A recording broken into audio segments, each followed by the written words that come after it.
दोस्तों, उत्तर प्रदेश की सियासत का तूफान थमने का नाम नहीं ले रहा। यह तूफान पिछले 24 घंटों में सब कुछ पलट कर रख देगा।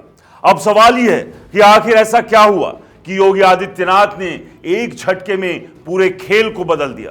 क्या वाकई केशव प्रसाद मौर्य की सारी रणनीति धूल में मिल गई? और सबसे बड़ा सवाल, संघ ने क्यों खुलकर योगी का साथ दिया, जबकि दिल्ली में बैठे मोदी और शाह आश्चर्यचकित रह गए। दोस्तों, ये कहानी सिर्फ सत्ता की नहीं, ये कहानी उस लकीर की है जो लखनऊ और दिल्ली के बीच खिंच गई थी। और इस सियासी ड्रामे की कई परतें हैं, क्योंकि जो दिख रहा है वो पूरा सच नहीं है। दोस्तों, आपने सुना होगा कि सत्ता के गलियारों में कुर्सियां हिल रही थी। केशव प्रसाद मौर्य, जिन्हें कभी विपक्ष ने स्टूल मंत्री का तमगा दिया था, वो पिछले कुछ दिनों से योगी आदित्यनाथ के खिलाफ एक नई बिसात बिछा रहे थे। कहते हैं उनका घर योगी विरोधियों का अड्डा बन गया था। दिल्ली की शह पर रणनीतियां बन रही थी, बयानबाजियां हो रही थी और ऐसा लग रहा था कि योगी की कुर्सी पर तलवार लटक रही है। लेकिन दोस्तों, सवाल ये, 24 घंटे में ऐसा क्या हुआ कि योगी ने सारा खेल पलट दिया? क्या यह सिर्फ संयोग था या इसके पीछे कोई सोची समझी चाल थी? दोस्तों, थोड़ा पलट कर देखिए। 2019 का वो दौर याद कीजिए जब लखनऊ और दिल्ली के बीच एक लकीर खींच दी गई थी।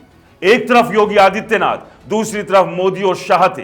लेकिन लकीर वक्त के साथ गहरी होती गई।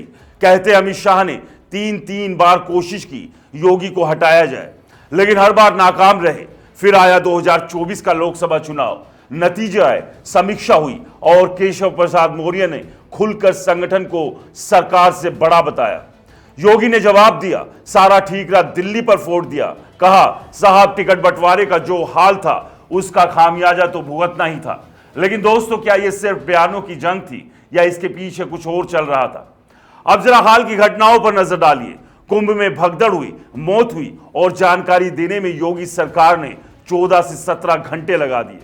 दूसरी तरफ मोदी और उनके करीबियों ने सुबह सुबह श्रद्धांजलि दी, यानी साफ कह दिया कि योगी कुछ छिपा रहे हैं। विरोध की तस्वीर साफ दिखी। लेकिन ठहरिए, कहानी यहीं खत्म नहीं होती। पिछले कुछ दिनों में खबर आई कि केशव प्रसाद मौर्य का घर योगी विरोधियों का ठिकाना बन गया था। पश्चिम से पूरब तक, गोरखपुर से गाजियाबाद तक बयानबाजी तेज हो गई थी। सहयोगी दल, संजय निषाद, ओम प्रकाश राजभर सब योगी के खिलाफ बोलते दिखे। अनुप्रिया पटेल के पति आशीष पटेल, गाजियाबाद के नंद किशोर गुर्जर, हरदोई के विधायक, सबने एक सुर में कहा, केशव जी, अब आप संभालिए। ऐसा लग रहा था कि योगी की विदाई तय है। लेकिन दोस्तों, सवाल ये कि वह अचानक क्या बदला? दोस्तों, खबरें हैं कि योगी ने इन सब का काउंटर तैयार कर लिया था। लखनऊ के वरिष्ठ पत्रकारों की माने तो योगी ने ऐसा दबाव बनाया कि केशव को कहना पड़ा, मुख्यमंत्री तो योगी जी है, हम तो उनके निर्देश पर काम करने उनके घर पर अब ना तो कोई नेता जा रहा है और ना कोई रणनीति बन रही है। और सबसे बड़ी बात, संघ खुलकर योगी के साथ खड़ा हो गया है।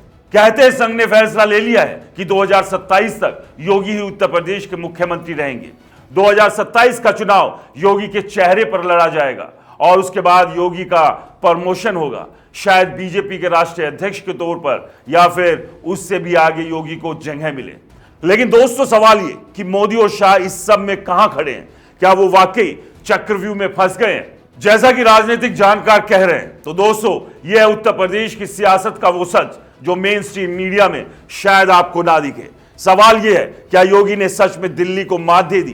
क्या संघ की ब्रेकिंग ने मोदी शाह की सारी रणनीति ध्वस्त कर दी? और सबसे बड़ा सवाल, क्या 2027 के बाद योगी उस कुर्सी तक पहुंच जाएंगे जिस पर अभी गुजराती लॉबी का कब्जा है? जवाब आप खुद तलाशिए। अपनी राय कमेंट में जरूर लिखें, क्योंकि ये कहानी अभी खत्म नहीं हुई है। नमस्कार।